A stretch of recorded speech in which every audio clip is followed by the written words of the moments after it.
Софийската Света София е най-старата действаща църква с това име в целия свят.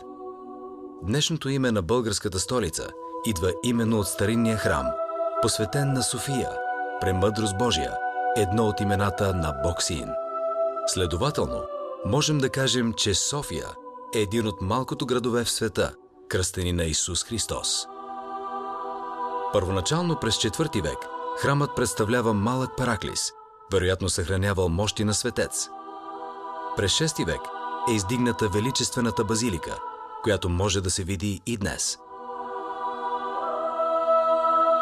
Това става по времето на император Юстиниан I Велики, създателя на легендарната Света София в Константинопол. Храмът е най-древната светиня на града, построен на свещения хълм и прочул го надалеч из Римската империя. Света София е претърпяла много разрушения и преустройства.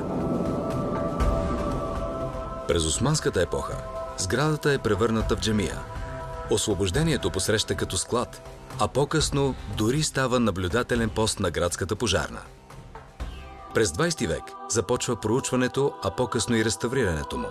А през 2013 година е отворен забележителен подземен музей, в който могат да се разгледат останките от по-ранните храмове под Голямата църква, както и гробници с многоцветни стенописи от раннохристиянската епоха. Храмът Света София с 16-вековна история и катакомбите са едни от вечните символи на българската столица.